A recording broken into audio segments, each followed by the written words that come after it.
This week on the Politbureau, Stacey Abrams, the woman who was the Democratic Party in the United States governor candidate for Georgia until Friday.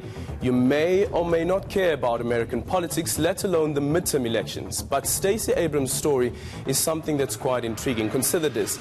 Do you vote according to racial lines? Do you even heed the call when your favorite celebrity says, vote for X? The Politbureau is now in session. I'm Aldrin St. Pierre.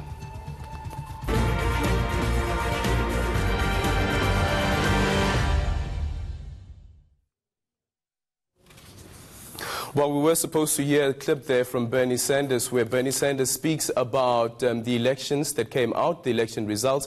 And in that quote, he said, I think you know there are a lot of white folks out there who are not necessarily racist, who felt uncomfortable for the first time in their lives about whether or not they wanted to vote for an African American.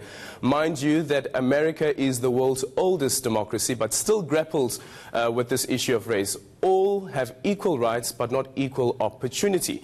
Doesn't that remind you a bit of South Africa? Let's just take a quick listen to that clip again. I think, there are a lot of white folks out there who are not necessarily racist, who felt uncomfortable for the first time in their lives about, whether or not they wanted to vote for an African American.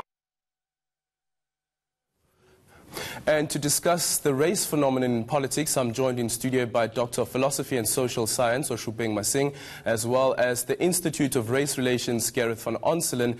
And we're hoping a bit later on that we might be joined by a professor via Skype from Massachusetts in the United States.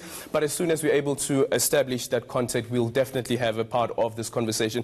Thank you guys so much for joining us this morning. Gareth, let me start with you. Why is race such an important issue when it comes to elections? Well, look, there are a whole set of obvious reasons. The primary or the fundamental reason is obviously our history, which divided the country along racial lines, which prescribed people to groups and gave them a racial identity, forced or otherwise, that is, still a legacy that we're dealing with today. And to overcome that, a lot of political parties, the ANC in particular, their support mobilized along racial lines. And so we've inherited this kind of legacy, and parties have a kind of informal racial affiliation.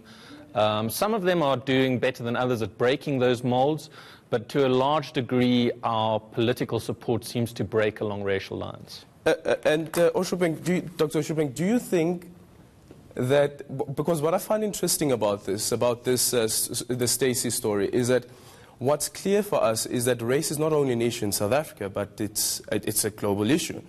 But more importantly in the United States. And what's weird for me, as I said in the intro, is that this is the oldest democracy. Why can't they get over the issue of race? It's quite difficult to actually separate race from politics generally. Race is a very prominent determinant of political participation and political support. Hence, a lot of political parties globally actually rely on racial factors to actually lobby support. So it's quite difficult to actually separate race from any political participation process. And listening to Bernie Sanders in that clip, he speaks about how white people would feel uncomfortable for the first time to vote for a black person. And I was doing some research last night, and in one of the clips there was a Carol Anderson, a historian in the United States, and she said that what seems to be happening is that there is, quote, fear of the brown people, and it somehow reminded me of what happened in our past where there was the swart gevaar. Why is that still relevant?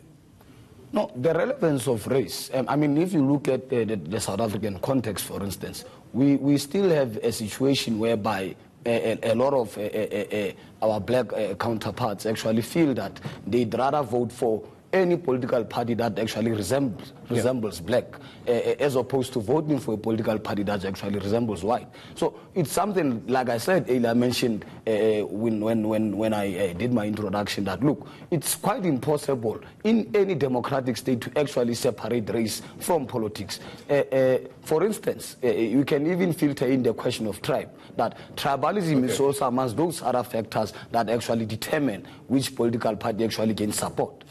And Gareth, there's this poll that you ran from the Institute of Race Relations, the one that came out in September.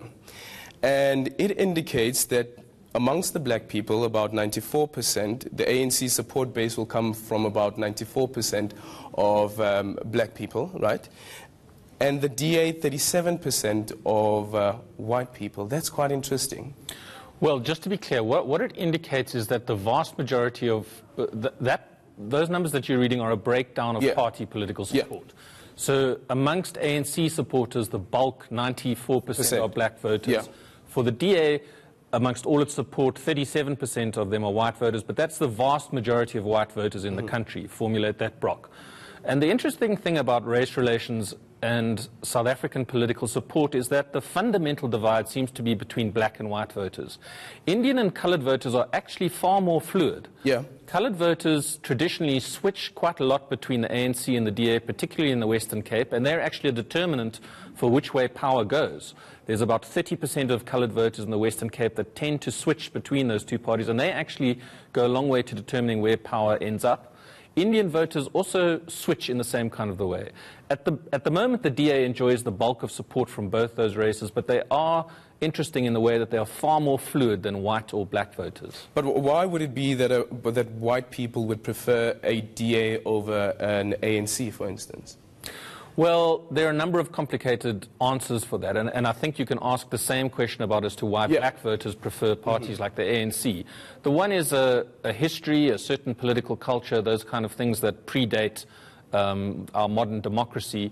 But there are other factors. The kind of ideology that the party stands for resonates with a certain racial group for a whole lot of historical and cultural reasons. I think white voters, which are by and large middle class, better educated, more wealthy, tend towards a liberal ideological outcome because it protects their interests better.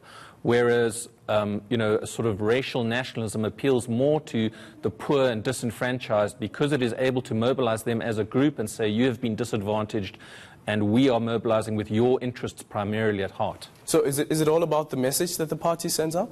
No, it's not necessarily about the message. Look, when you consider South African political spectrum, for instance, you'd actually observe that historically, a lot of black people actually subscribe to the ANC on the basis that the ANC played a critical role in the liberation of the country. So there's still that mentality amongst some of the black people in South Africa that, look, should you vote for a political party that's predominantly white, it's possible that we might end up going back to apartheid. So there's that myth that actually is surrounding political... And is that myth then perpetuated by the type of language that you hear during elections, that you'd hear an ANC and a campaign trail saying that don't vote for the racist DA. You'd hear that from the EFF as well.